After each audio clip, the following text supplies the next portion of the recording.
네, 이어서 김용남 전 의원과 얘기 나눠보도록 하겠습니다. 자, 의원님 어서 오세요. 네, 반갑습니다. 안녕하세요. 네.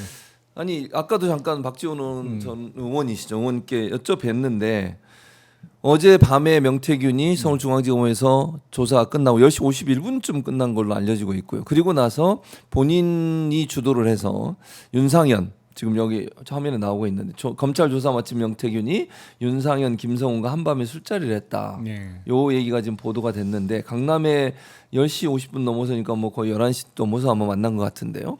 윤상현 같은 경우에는 윤석열의 육성도 직접 나왔잖아요. 공관위원장 할 때 그렇죠. 윤석열한테 얘기해서 뭐 공천 관련 얘기하겠다. 이렇게 두 사람이 만나는 게 수사 이제 전문가로서 검사 네. 출신이시니까 적절합니까 어떻습니까? 일단 이거는 예. 구속 사유가 될 수가 있죠. 주석 사유가 될 수 있다. 아니 그러니까 예, 예. 이 사건 관계자들이잖아요. 예, 직접적인. 그렇죠. 예. 그러니까 당장 2022년 6월 1일에 벌어졌던 국회의원 보궐선거와 관련해서는 윤상현 의원이 당시 공관위원장이었고 명태균 씨는 그때 김영선 전 의원을 예. 어떻게든 이제 공천을 받아서 밀어 넣으려고 하는 거였고 예. 결국에 공천의 공식적인 결정은 공관위에서 하는 겁니다만 사실은 그 배후에 어떤 일이 벌어졌는지는 우리가 녹취 파일로 생생하게 들었잖아요. 예, 뭐 그렇죠. 김건희, 윤석열이 예. 뭐 당에서 김영선이 좀 주라고 했죠. 했는데 말이 많네. 뭐 그랬죠. 그러면서 맞아요. 그랬었죠. 다 들었는데 네. 이게 범죄 관련자들이 이렇게 직접적으로 만나서 이야기를 나눈다? 이게 네. 뭐겠어요? 결국에는 네. 범죄 혐의를 본인들이 조금 피하고자 입을 맞추는 과정. 더군다나 김성훈까지 끼었다고 하면 예. 누가 봐도 이거는 윤상현과 명태균 두 예. 사람만의 문제는 아니고 예. 윤석열까지 개입된 연관돼서 볼수 문제잖아요. 있죠. 김성훈은 윤석열을 대신해서 나왔다고 그렇지. 가야 그렇게 볼 되는 수 있죠. 거니까 아 이거는 구속 사유죠. 그러니까 저는 예. 요새 뭐 검찰도 문제가 많습니다만 법원도 참 이해가 안 되는 게 예. 이렇게 다 풀어주면 어떻게 하겠다는 거예요. 그러니까 증거인멸하고 막 이러고 다니는 거잖아요. 명태균, 김영선 다 보석으로 나와 있잖아요. 근데 지금 추가 기소될 건이 많은 거지 이미 기소돼서 법원에서 재판 중인 사안은 대단히 간단한 사안이란 말이에요. 지방선거 출마 희망자 2명한테 돈 받았다는 그렇죠. 건데 공천장 받았죠. 그런 간단한 사건을 어떻게 구속 기간인 6개월 내에 네, 못 끝내느냐. 끝내고 이거를 보석으로 허가를 해주냐 말이에요. 그러니까 이해가 안 되는 거예요. 요새 재판 진행되고 있는 게 아니 당이 구속돼 있으면 이렇게 밖에서 못하지. 마음대로 만나지 네, 못할 거 아니에요. 그렇죠. 맞아요. 어? 그러니까 지금 세 사람이 만난 걸 보면 김용남 의원 얘기처럼 윤석열 쪽과도 지금 접촉이 이루어지고 있다. 그럼요. 그럼 명태균은 결국 마치 뭔가 많은 걸 얘기할 것처럼 하지만 실제로는 자기 이익 챙기고 자기한테 불리한 건 얘기 안 하면서 윤석열 측과 딜을 하려고 하느냐 이런 의혹도 생길 수 있는 거잖아요 지금. 그러니까 지금 명태균의 입에 의존하는 수사를 하면 절대 안 됩니다. 그러니까 명태균이 네. 본인한테 평소에 서운하게 했던 사람, 고가웠던 사람 네, 얘기만 하고 그렇죠. 사실은 그 뒤에 더 나쁜 짓들을 많이 같이 했는데 여전히 자기 편이라고 생각하는 사람들 관련한 이야기는 안 하고 있잖아요. 그렇죠. 맞아요. 사실 인연으로 따지면 더 깊은 사람들이 많죠. 그러니까 지금 오세훈, 홍준표 두 사람 이외에 네. 나쁜 짓을 더 같이 많이 한 사람이 분명히 많단 말이에요 지금. 그렇지. 근데 이 사람들은 명태균이 얘기를 안 해. 왜냐면 자기 편이니까. 그리고 그것까지 다 까발려지면 본인도 훨씬 무거운 그렇지. 처벌을 받을 수 있으니 그건 얘기는 안 하고 본인이 평소에 서운했던 사람 얘기만 하는데 그걸 따라가는 수사를 하면 안 되는 안 되지. 거죠. 검찰이 그렇게 하면 안 되는데 지금 그렇게 그렇죠. 하고 있는 거잖아요. 예. 문제는. 적극적으로 뭐 예를 들면 증거인멸도 막으면서 증거를 찾아내고 수사를 좀 적극적으로 해서 증거 가지고 해야 되는데 명태균이 입만 바라보고 있으니까 이런 일이 발생할 수밖에 없다. 지금은 검찰, 법원 다 문제입니다. 다 문제다. 이런 식으로 수사와 재판을 하면 안 되는 거예요. 근데 어제 이제 윤석열이 파면된 이후에 처음으로 압수수색을 했어요. 아크로비스타. 이건 어떻게 보세요? 진정성이 있다고 보세요? 성과가 있을까요? 글쎄, 일단 그 서울 남부지검에서 압수수색을 했잖아요. 예. 근데 남부지검은 물론 시간을 끌었지만 그래도 건진에 대해서 구속영장 청구를 12월 달에 한 적이 있어요. 남부지검이 예, 법원에서 기각이 됐었습니다만. 예. 그러니까 좀 지켜봐야겠죠. 근데 지금 상황상은 김건희, 윤석열에 대한 여죄, 그러니까 네. 그 내란 이외의 죄에 대해서 수사를 안 할 방법이 없는 거죠. 그렇지. 지금으로서는 아, 맞아요. 그리고 직접적인 뇌물죄 관련한 증거들이 속속 드러나고 있잖아요. 그러니까 압수수색을 안 할 수는 없는 단계인데 김건희의 수행비서 2명에 대해서도 압수수색을 했다고는 보도가 됐는데 약간 그 미흡하다고 생각될 수밖에 없는 게 왜 그 최은순이라든지 최은순, 형제에 관한 오빠, 그 가족들 가족들에 대한 압수수색은 없었느냐? 아니 목걸이를 받아서 만약에 누구한테 맡겼다면 수행비서한테 맡겼을 가능성보다는 모친이나 오빠네 집에 맡겼을 가능성이 더 높지 안전하다고 않겠어요? 생각해서 수행비서한테 맡겼다가 수행비서가 꿀꺽하면 어떡할 거야? 그 비싼 건데. 그 비싼 건데. 근데 이 건진이란 사람, 이 사람이 목걸이 잃어버렸다 그랬잖아요. 그러니까 받은 건 인정을 했어. 준 것도 인정하고 받은 준 것도 사람이 줬다고 하니 네. 뭐 받은 근데 건 인정해야죠. 잊어버렸다고 했는데 또 기사가 오늘 나왔는데 한국일보 기사에 건진 법사 측에서 난처한 상황이다. 목걸이 잃어버렸다고 답하는 게 최선이다. 이게 무슨 의미야? 아니, 최선이라는 그러니까 얘기는 잃어버린 게 아닐 잃어버린 수 게 아니죠. 아니다. 네, 아이 그걸 어떻게 잊어버리겠어요. 상식적으로. 그럼 전달될 것이다고 전달했을 거라고 보세요? 어떻게 보세요? 아니 딴 사람도 아니고 그때 취임한 지 몇 달 되지도 않은 진짜 살아있는 권력이고 어떻게 보면 대통령보다 더 세다고 알만한 사람들은 다 아는 영부인한테 전해달라고 하면서 6천만 원이 넘는 명품 목걸이를 줬는데 전달해 받았는데 잊어버려? 이걸 갖고 있다 잊어버려? 무슨 곤욕을 치르려고 그리고 어떻게 잊어버려요? 그거를 말도 안 되는 소리지. 그리고 이제 이날 영장에 압수수색 영장에 적시된 내용을 읽어드릴게요. 압수 대상 이런 게 있어요. 그라프라고 돼 있네. 이게 그라프인가 봐. 그 목걸이가. 그게 그러니까 다른 브랜드로 처음에 알려졌었는데 수색 대상에. 그러니까 뭐 반 맞아 무슨 그랬던 뭐 것 같은데. NFL인가 예, 예. 뭐 잘 근데 모르겠는데 정확한 명칭은 그라프사 목걸이와 샤넬백. 그것도 비싼 거죠. 인삼주. 인삼주는 인삼주? 뭐야? 인삼주가 있어. 그러니까 이게 지금 한국일보 보도인데 영장에 적시된 압수 대상에는 그라프사의 목걸이와 샤넬백, 인삼주가 적힌 것이 확인됐다. 청탁 사안은 이런 거예요.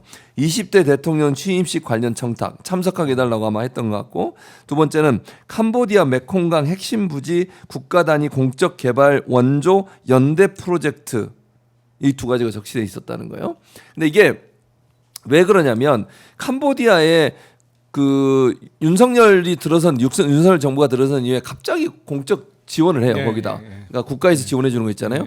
그리고 통일부가 거기서 뭔가 사업을 하려고 했던 것 같아. 근데 그 사업에 유리한 어떤 상황을 만들기 위해서 대한민국 정부가 이렇게 지원해 준다. 그러니까 우리 통일교도 좀 해달라. 이렇게 하려고 한 게 아니었나라고 하는 게 의심이에요. 근데 실제로 그 윤석열 정부 들어서서 갑자기 이쪽에 지원하는 공적 지원이 이루어지잖아요.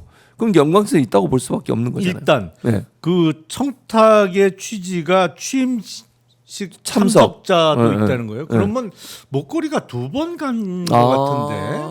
한 번마다 한 번씩 하나씩. 예. 왜냐하면 네. 지금까지 알려진 거는 네.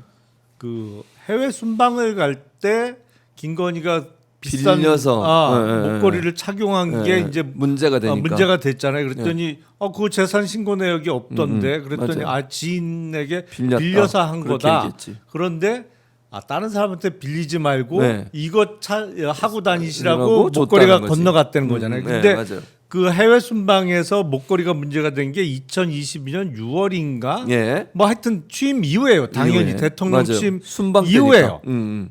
그러니까 그때 목걸이가 건네간 거로 그 이후에 이제 남한테 빌리지 말고 이거 하고 다니시라고 네. 건네줘라고 줬다는 건데 이게 지금 취임식은 그 이전이잖아요. 네, 대통령 이전이죠. 5월 10일 날 취임식이었으니까 그러니까 이게 취임식 전에 그라프 목걸이가 한 번 가고 취임 이후에 그 해외 순방 때 목걸이가 문제되고 나서 반 크라프앤 아펠인가 뭐 하여튼 브랜드명은 제가 정확하게 모르겠는데 예, 하여튼 예, 예. 크라프 말고 다른 또 다른 명품 거. 브랜드의 목걸이가 2번 간 거 아닌가 관계 싶은데요. 아닌가. 그런 의심이 든다. 예. 아니 왜냐면 스토리가 안 맞지.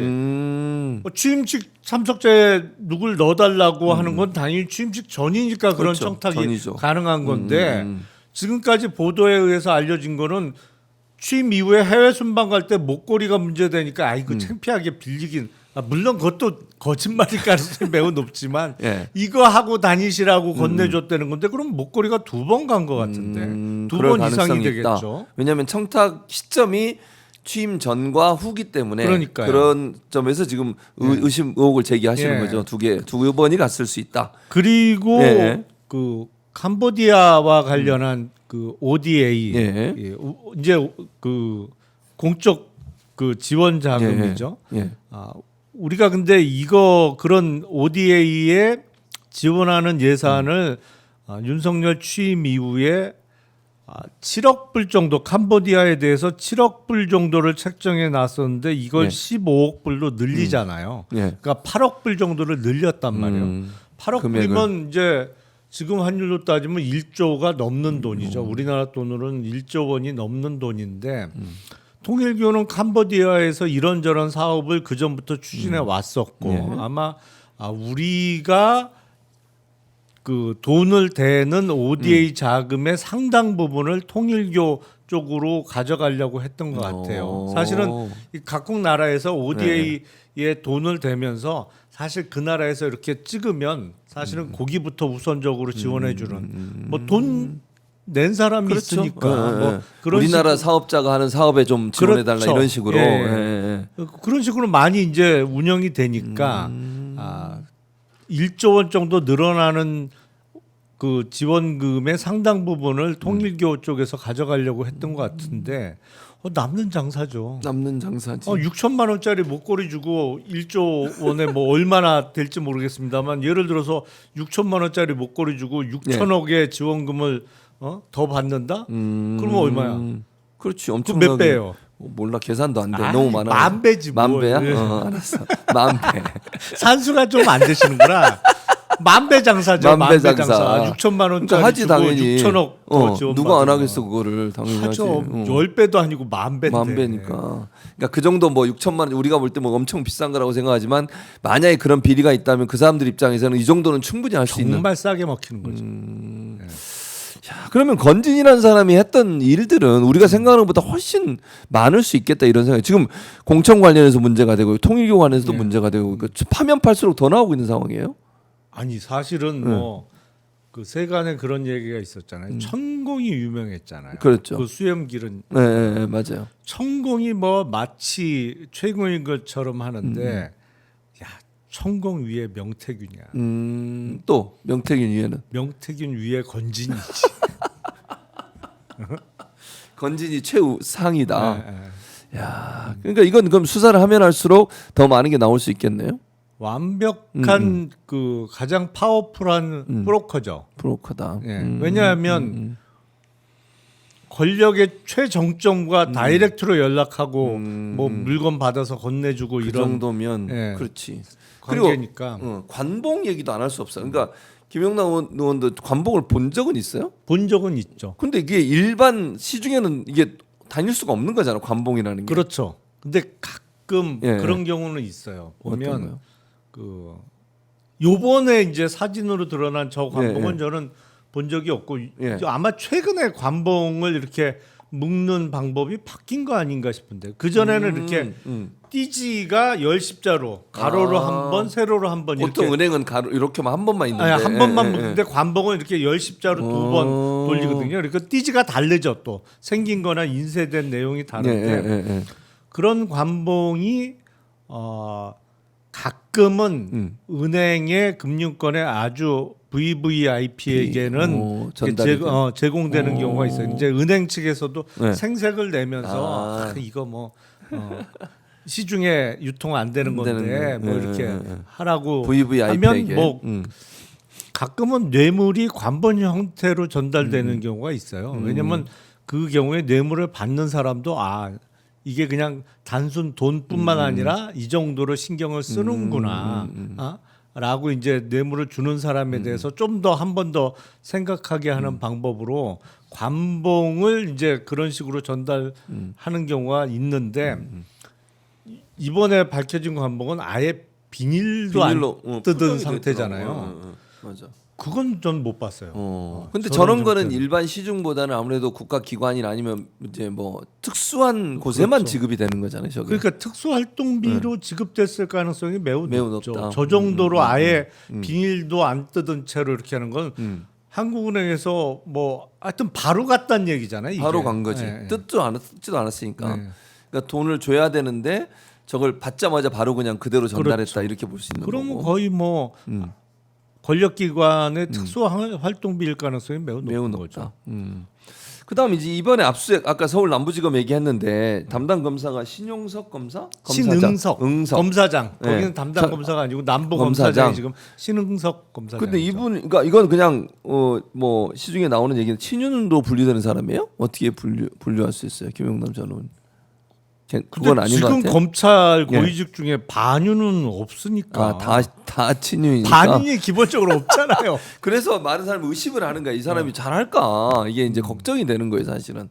어떻게 봐요? 그러니까 신응석 검사장도 윤석열 당시 대통령하고 좀 인연이 있어서 이 정부에서 좀 잘 나가지 않을까라고 했는데 의외로 고등검사장 승진은 못했어요. 못했어요. 물론 서울 남부검사장이 중요한 자리입니다. 예, 사실은 예. 서울 중앙지검 다음으로 중요한 자리가 서울 남부지검. 남부지검이에요. 왜냐하면 일단 금융에 특화된 특화청이기 때문에 네. 남부에서 이루어진 수사 중에 중요 사건이 많아요. 기본적으로 그 금융위의 증권선물위원회 물론 금감원에서 올리면 증권선물위원회를 통해서 검찰에 고발이 되거나 수사 의뢰되는 사건의 대부분이 서울 남부지검으로 갑니다. 예, 금융특화청이에요. 네. 거기다가 또 지역적으로는 그 영등포구 여의도동을 관할로 두고 있기 때문에 국회에서 벌어지는 사건이 또 대부분 남부지검으로 가요. 남부지검으로 가고. 그러니까 서울중앙지검 빼고는 일선 검찰청 중에 가장 중요한 청인 건 맞는데 의외로 신응석이 고등검사장 승진을 할 줄 알았더니 못하더라고.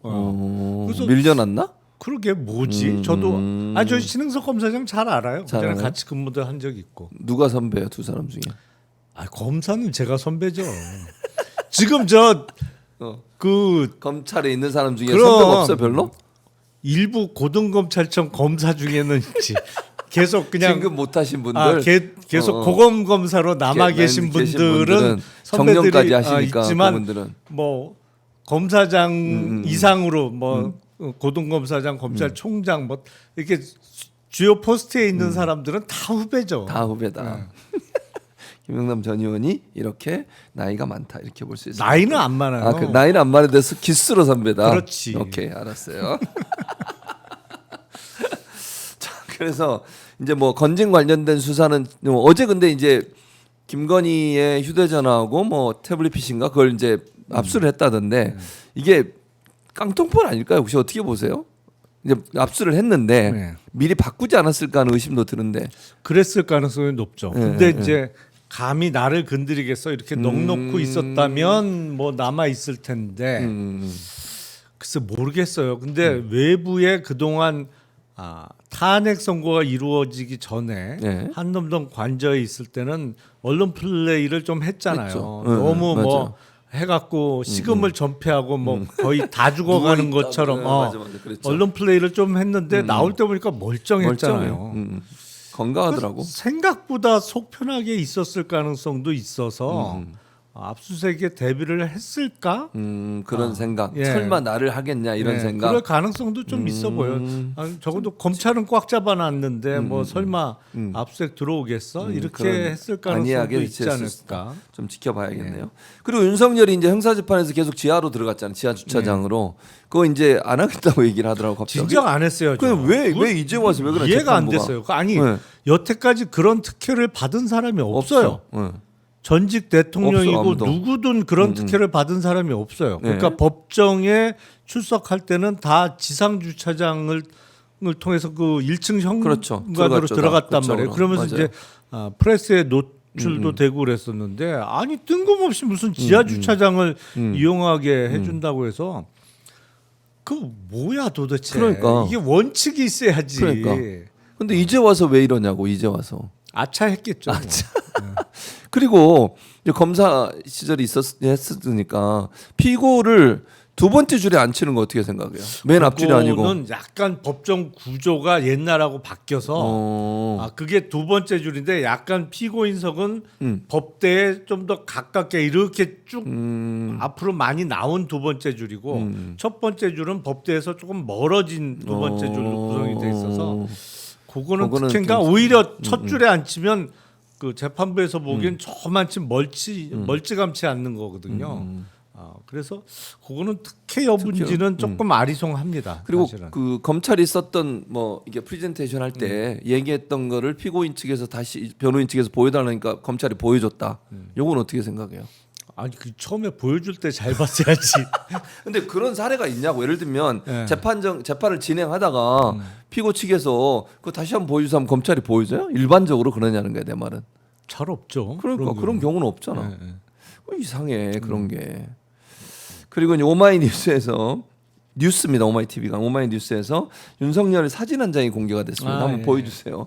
사진 요 사진 예. 먹는 거에 진심인 것 같아 늘. 그럼요. 어떻게 생각해? 지금 이러고 다닐 때냐고 자기가. 그러니까요. 저게 판교에 있는 무슨 보리밥집이라고 보리밥집이네. 하잖아요. 지난번에 수혜된 거 언제 한번 뭐 보리밥 그 또 있었잖아 한번. 근데 보리밥을 좋아해요. 아 보리밥을 좋아해요. 아니 원래 그 윤석열이? 보리밥보다도 이렇게 이게 쌈하고 이렇게 해갖고 이렇게 쌈밥 같은 거. 그걸 그런 걸 좋아하는 좋아해요. 네. 그 전에 광주에 같이 근무할 때 네. 점심에 그 보리밥집에 같이 한번 밥 먹으러 간 적이 있어요. 근데 와 내가 직접 그 목격한 사람 중에 저렇게 그 쌈밥을 맛있게 먹는 사람은 처음 봤어? 여기 봐 이거 요 사진. 그때 피해 복구 그러니까 피해 현장 가서도 저게 눈이 꽂혀가지고 계속 쳐다보고 있었어. 저것도 아니, 쌈밥, 저건 비빔밥 비슷하네. 아니 그러고 저러니까 보리밥에다가 뭐 야채하고 집어 넣어가지고 뭐 나물 같은 거 넣고 이렇게 비벼 먹는 거. 비벼서 이제 상추에 싸 먹는. 예. 그걸 야, 좋아하는구만. 그 옛날에 벌써 25년 전에 광주에서 먹을 때도 딱 메뉴가 저거였는데 보리밥이 진심이구만. 보리밥에 쌈 싸서 이렇게 먹는 거. 아 진짜. 근데 제가 듣기로는 검찰청에 이제 처음 후배로 가면 그런다며요. 점심 때마다 식당 정하는 게 업무라며. 그건 말석 검사가. 그러니까 말석 검사고 한다며. 기수가 가장 낮은 사람이 검사가 어떻게 밥당번이죠. 밥당번 어떻게 하는 거야 밥당번을 그러니까. 네? 밥당번이 어떻게 정하냐고 식당을. 식당 그걸 밥당번이 이제 알아서 리스트를 만들어 놓고 대략 오전 11시나 뭐 하여튼 10시 좀 넘어서 돌려 그거를 쫙. 아니요. 그럼 그렇게 어떻게 하는 거야? 하면 그때는 그렇게는 못했죠. 그럼 어떻게 그렇게 했어요? 하면 건방지다고 얘기 듣지. 그럼 본인이 그냥 정하는 거예요? 윗사람한테 얘기 안 아니 하고? 일단 부장실에 가죠. 부장실에 간다. 가서. 부장 검사실에 가서 부장님 오늘 뭐 드시겠습니까? 물어보고 그 다음에 그래서 뭐 먹자 그러면 그거로 정하는 거고 어. 야, 네가 알아서 해 그러면 그러면?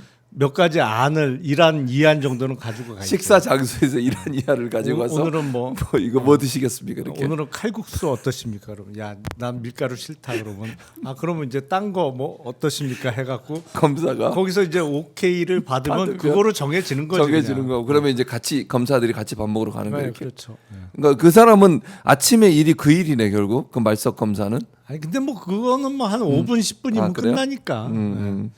5분 10분 밥당번은 그건 말석 검사가 하는 건데 아마 요새는 없어졌다는 것 같아요. 그래요? 옛날에 그게 많이 있었어요. 네. 김용남 의원도 말석 검사 때 그런 거 했어요. 아니 저는 근데 네. 검사 임명될 때 예. 그 사법연수원 수료하고 군법무관 3년을 하고 인관이 됐잖아요. 예. 그러니까 검사로 경력으로는 4년 차예요. 그러니까 그 말석은 보통 연수원 수료하고 바로 임용된 사람들이 기수가 이제 아래 기수거든. 예. 그 바로 임명이 됐어도 군법무관 출신하고는 네. 차이가 나니까 3년 정도 차이가 나니까 그래서 저는 밥 당번을 한 기억은 그건 없는데요. 없다. 이것도 재밌는 에피소드였습니다. 이런 건 내가 일반인은 잘 모르시거든요. 그런 검사가 그렇게 하는지. 근데 아마 요새는 없어졌다는 것 같아요. 네, 그게 알겠습니다. 이제 말석 검사들이 근데 그러고 들고 보니까 일어나서. 궁금한 게 하나 또 있네. 제가 해병대 있을 때 군 법무관을 했을 거 아니에요 예전에. 군 법무관 할 때 옛날에는 군 판사하고 군 검사만 있었지 변호인이 없었어요 법무참모실에. 그렇죠. 그래가지고 내가 했다니까 정훈 장교가. 그랬었어요. 내가 세 번인가 네 번을 가서 변호를 했다고 그 해병 1사단의 보통 군사법원에서. 그러니까 법무참모실에 연락이 와. 정훈 참모가 그래도 말을 잘하시니까 변호 좀 해달라고. 무슨 내가 법대 출신도 아니고 언론학 전공인데. 그러니까 대충 하는 거지 그러니까. 나 어처구니가 없더라고. 나 그러니까 내가 그걸 대충 하는 거죠. 그걸 했다니까 그거를 또. 아니 그래서 요즘은 저도 안 이제 그렇다 하더라고. 그 군대에서 군 검찰관도 하고 예, 했습니다만 그래서 제가 19대 국회에 있을 때 예. 어떤 법 개정을 추진했냐면 군사법원법을 개정해서 예. 적어도 일선 육군으로 따지면 사단 예. 뭐 이런 데 있는 그 1심의 군사법원은 없애자. 그리고 특별한 거 아니면 예. 그 군인들도 일반 법원에서 재판받게 그렇지. 하자. 그게 맞지. 왜냐면 맞아요. 뭐 재판 있을 때 잠깐 외출해서 갔다 오면 되니까. 왜냐면 제가 그 군법무관 생활할 때만 해도 군사 재판이 좀 그 단적으로 엉터리가 많았어요. 맞아요. 그래서 이건 좀 문제 있다. 재판을 이런 식으로 그렇지. 운영하는 제대로 거. 안 하더라고. 그래서 내가 참석해 봤는데. 그거를 그 추진했는데 그때는 19대 때는 박근혜 정부 때잖아요. 네. 그리고 이제 당시 그 새누리당이 여당이었잖아요. 제가 여당 소속이고. 근데 청와대에서 저 여당 국회의원이 왜 저래 그래갖고 그걸 왜? 그래갖고 조금 찍혔죠. 그때 이제 같이 군사법원법 개정 작업을 같이 추진했던 사람이 당시 최강욱 변호사 뭐 이런 사람들이 같이 있었고 왜 저런 놈들하고 같이 어울려 하냐. 그러면서 시켰네. 최강욱하고 어울리지 마라 이런 식으로. 조심해야 돼요. 옆에 있다 보면 다쳐요. 알겠습니다. 자 이제 정치권 얘기를 좀 해봐야겠는데 어제 이제 이재명 후보 선대위가 이재명 선대위가 공개가 됐고 진짜 대한민국 선대위 이렇게 명명을 했는데 여기 보면 이제 보수진영 윤여준 전 장관 그 다음에 이석현 전 법제처장 정은경 전 질병청장 이런 분들이 쭉 들어왔어요. 보면서 어떤 생각이 드셨어요? 뭐 이른바 예, 표현대로 메머드급 선대이죠. 그러니까 그 이른바 진영을 가리지 않고 양쪽이 다 참여하는 이건 확실히 대세 후보는 대세 후보다. 그런 거를 선대위 구성에서도 느낄 수 있는 거죠. 그래서 잘한 일이다 이렇게 평가해요? 어떻게 평가해요, 김용만? 그럼요. 본선 대비로는 사실은 이재명 후보의 가장 급한 선거 전략 내지는 가장 그 앞으로 캠페인에서 중점을 둬야 될 것은 이른바 이재명 포비아를 약화시키거나 없애는 거예요. 분명히 그런 게 있거든요. 그러니까 지난 2022년 대선 때 그게 작용을 한 거죠. 절대로 이재명은 안 된다. 이재명이 되면 그렇게, 큰일 난다. 그런 생각을 하는 분들이 있다는 거죠. 그런 네. 정서가 작용했기 때문에 네. 상대 후보가 무려 윤석열 후보였음에도 불구하고 0.73% 차이로 진 거죠.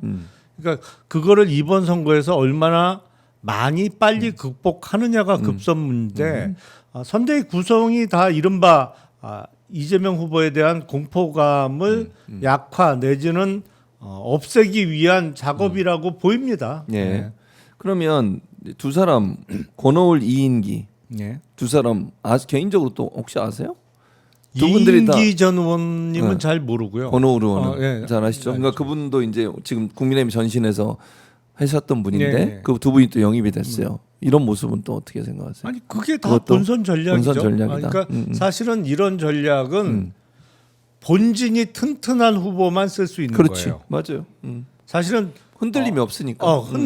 본진이 흔들리면 이런 안 되지, 전략을 못 못하지. 써요. 왜냐하면 막 상대 진영의 사람들을 영입하고 중책을 임명한다. 그러면 자기가 소속한 진영에서 뭐야 이거 이래갖고 흔들리면 이런 전략을 못 씁니다. 이제 이게 어떤 때에 그 이런 전략이 통할 수 있느냐면 지금 이재명 후보도 뭐 본진이 워낙 튼튼하니까 예. 쓸 수 있는 거고 2012년 대선 때 당시 박근혜 후보가 어떤 면에서는 당시 민주당의 문재인 후보보다 복지나 이런 면에서 그때 막 기초연금 그때는 기초노령연금이라고 표현했습니다만 그런 거 막 공약을 던졌잖아요. 웬만한 사람이면 야 저건 진짜 퍼즐리즘 아니야? 이래갖고 공격당하고 야 이게 뭐야? 보수 진영에서는 기껏 우리 후보라고 뽑아놨더니 좌파 후보 아니야? 그렇게 뭐 이렇게 해갖고 다른 사람 같으면 못 쓰는 전략이에요. 근데 그때 박근혜 후보는 왜 가능했냐? 네. 이제 굳건한 믿음이 있었던 거지. 설마 박정희 딸이 좌파겠어? 이런 어떤 믿음이 있기 때문에 막 상대 진영 거를 할 수 있었다. 뺏어오고 상대 진영을 향해서 막 돌격 앞으로가 가능했단 말이에요. 그러면서 이제 대선을 그때 이겼죠. 지금은 상황이 거꾸로 된 거예요. 반대로 됐다. 그러니까 네. 이재명 후보는 워낙 본진이 튼튼하니까 저런 전략을 마음껏 활용할 수 있는 겁니다. 네. 맞아요. 그러니까 이재명이니까 가능한 거다 지금 그럼요. 상황에서. 다른 후보 같으면 저런 전략을 쓰기가 쉽지 않죠. 예. 그냥 이건 이제 여담으로 물어보는 거예요. 허은하 전 의원을 한다면 어떻게 생각하세요? 같이 있었잖아요 개혁신당. 네. 어떻게 평가하세요? 평가요? 뭐 개인을 평가라기보다 좋은 카드일 수 있겠냐 이런 질문을 해보는 거예요 그냥. 선거 때야 표가 되면 다 해야죠. 알겠습니다. 자 거기까지 한번 물어보고 자 오늘은 이제 3시에 대법원에서 판결이 나옵니다. 어떻게 전망하세요? 이렇게 저는 빨리 한 거에 대해서 상고 기각의 가능성이 매우 높다고 매우 높다. 이유는 왜냐하면 예. 원심 판결을 파기할 것 같으면 심리를 2번밖에 안 할 수는 없어요. 더 여러 번 해야지. 그렇죠. 예. 그렇게 할 수밖에 없지. 그리고 더군다나 이게 다른 하급심도 아니고 서울 예. 고등법원에 서울 고등법원 부장판사 3명으로 이루어진 대등 재판부에서 한 판결이기 때문에 그렇죠. 사실은 서울 고등부장은 한 사람 한 사람이 다 잠재적인 대법관 후보예요.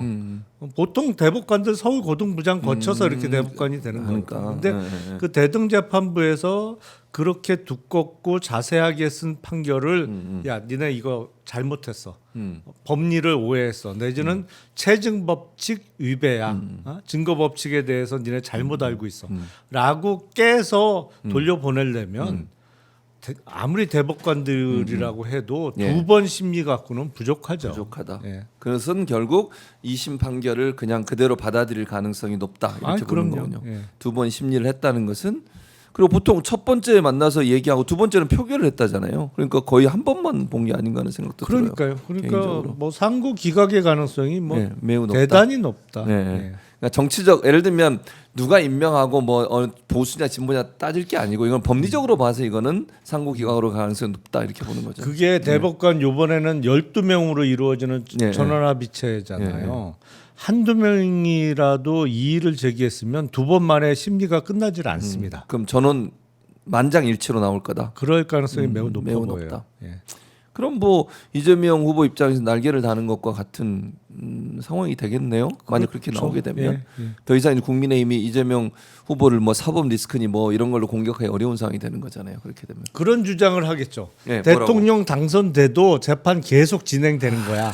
뭐 대장동 재판을 처분이 비롯해서 이런저런 위증교사 뭐 다 재판 그냥 진행되는 거야. 우리 헌법에는 형사소추 기소만 안 되는 거일 뿐 재판은 된다고 받는 거야. 주장을 할 거다. 그렇게 주장하겠죠. 근데 소추라는 개념 안에 저는 개인적으로 공소 유지도 포함됐다고 보기 때문에 멈춰야 된다고 보고요. 아니 그것도 그거고 재판이 계속 진행된다고 하면 물론 대통령도 민사 재판은 진행됩니다. 예. 민사 재판은 받을 수 있어요. 근데 피고인 본인이 직접 법정에 출석해야 되는 형사 재판이 계속 진행된다고 해석하면 예. 우리 헌법에 대통령의 불소추 특권을 규정한 의미가 없어져요. 의미가 없죠. 예. 맞아요. 의미가 없어지니까. 그러니까 그거는 저는 법률가로서는 무리한 해석이라고 생각합니다. 예. 자, 그다음에 이게 이제 자꾸 계속 전 정부 털기를 하고 있거든요. 그러니까 이게 윤석열 정부 들어서 계속 그렇게 해왔고, 특히 이제 최근 들어가지고 대선 앞두고서 갑자기 문재인 전 대통령 관련된 여러 수사들을 하고 있잖아요. 지금 전사이죠. 관련해서 뇌물이다. 그것도 논리자 지난번에 한번 말씀을 하시긴 하셨는데 제3자 뇌물도 못 거니까 직접 뇌물로 걸었어요. 근데 자기가 자녀에게 그 지원하던 돈을 안 내게 되니까 그게 뇌물이라는 거예요.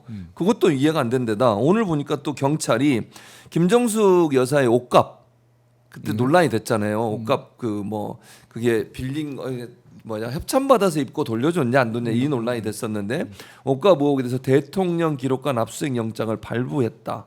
이렇게 지금 보도가 나왔거든요. 그러니까 이게 법원에서 발부가 된 거겠죠. 수색 영장을 발부 받았다라고 지금 경찰이 그렇죠. 밝힌 법원에서 발부가 된 거죠. 근데 이렇게 계속 그러니까 이게 윤석열 정부 내내 이 전 정권에 대한 공격 이런 수사 이걸 계속 해왔잖아요 지금. 예. 이거 어떻게 보세요 이거는?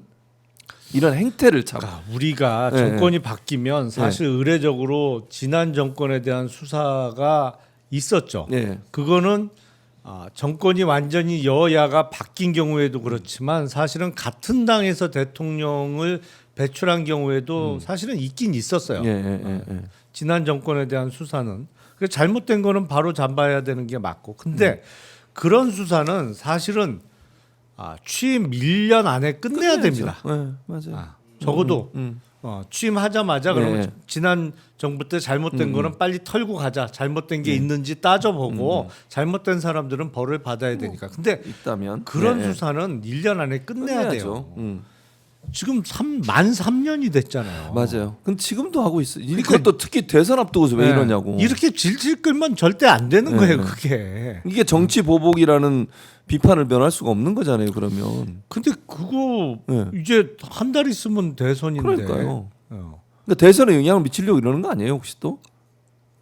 근데 무슨 영향이 있을까요? 영향은 없죠. 잘 영향은 모르겠는데. 없어. 그러나 이제 할 수 있는 게 없으니까 그래요. 이거라도 한번 해보자 이런 거 한들, 아닌가. 지금 문재인 전 대통령이 사위가 취직한 게 그게 뇌물이라고. 뇌물이래. 직접 뇌물 뇌물 액수도 것도 그러니까 제3자도 아니고. 뇌물 액수도 2억 1,700만 원. 네. 그 법정형은 무조건 장기 10년 이상인데 진짜. 특가법 위반 뇌물죄로 그거로 기소가 된들 대선에 뭔 영향이 있어요? 전혀 영향이 없지. 참 답답하니 검찰이 왜 그러는 거예요, 진짜. 그건 경찰의 신청인데. 그래? 어쨌든 검찰도 마찬가지야. 네, 잘못한 거 많죠. 네. 이렇게 수사하면 안 돼요. 그러면 김영남 의원한테 이것도 물어볼게요. 지금 이제 민주당이 만약에 민주당이 정권을 잡으면 기소청 분리하고 공천을 좀 강화하려고 하는 그런 계획을 갖고 있는데 이 계획은 어떻게 평가하세요? 뭐 기소청으로 검찰의 역할을 바꾼다? 뭐 그럴 수 있다고 생각해요. 그리고 최근 적어도 몇 년 동안 검찰이 보여주는 행태는 이게 선을 넘어도 너무 넘었거든. 이렇게 하면 안 되는 거예요. 예. 지금 사실은 직전에 윤석열 정부에서의 검찰 수뇌부는 정말 검찰을 속된 표현으로 그 검찰총장을 비롯한 수뇌부 몇 명이 말아먹은 겁니다. 그렇죠. 맞아요. 말아먹은 거예요. 후배들한테 욕 먹어도 싸요. 맞아요. 그러니까 그거는 어쩔 수 없는 어떤 업보라고 생각을 하는데 네. 다만 중요한 건 국가적인 그 반부패 수사 역량이 약화돼서는 안 된단 말이에요. 안 된다 그거는. 네. 그러니까 나쁜 짓 한 사람은 반드시 처벌을 받을 수 있는 시스템을 보다 강화해야 된단 말이에요. 예. 그러면 검찰의 수사 기능을 빼고 기소 여부만 결정하도록 하면 기존의 그 수사 역량을 어디든가는 옮겨서 그 역할을 담당해야 돼요.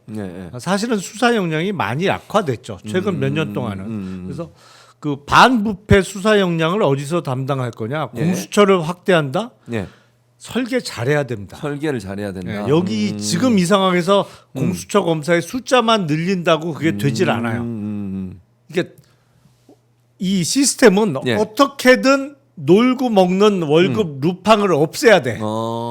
근데 많이 있어요 그게? 많아요. 지금 특히 공수처는 제가 보기에는 월급 루팡들이 너무 많았어 그동안. 이 일 안 하면 잘려 나가게 만들어야 돼. 아니면 적어도 스스로 나갈 수밖에 없도록 밀어내는 시스템을 만들어 놔야 돼요. 된다.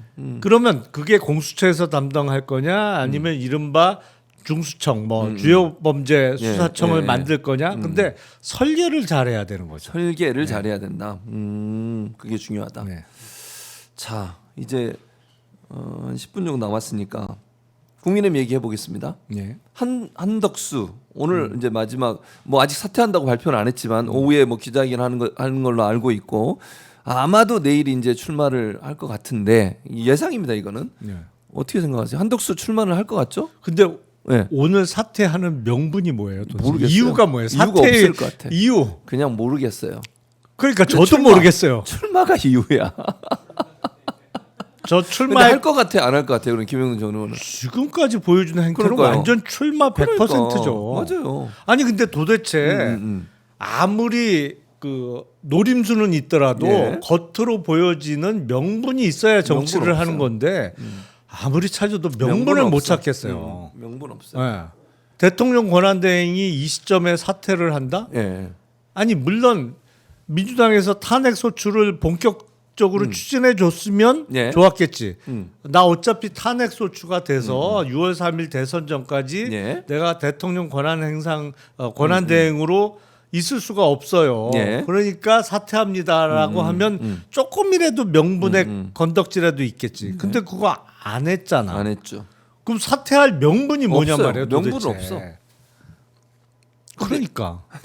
아, 그러고 보니까 잠깐 내가 그거 잊어버렸는데요. 많은 분들이 여기 댓글로 김용남 변호사는 혹시 민주당에서 연락이 안 왔냐 이런 질문들이 있는데 그 한덕수 표현을 빌자면 갑자기 어떻게 노 코먼트 노 코멘트 NCND 여러분 노 코멘트랍니다. 정치적으로 노 코멘트는 예스에 가깝다. 이렇게 해석을 제가 하는 겁니다. 노 코멘트 예스. 빨리 결정하세요. 뭘 이렇게 시간 끌지 말고 빨리 해. 그럼 될 것 같고요. 자, 빅텐트, 네. 빅텐트 얘기 나오던데 빅텐트 할 수 있을까요? 성공할 수 있을까요? 어떻게 보세요? 안 될 겁니다.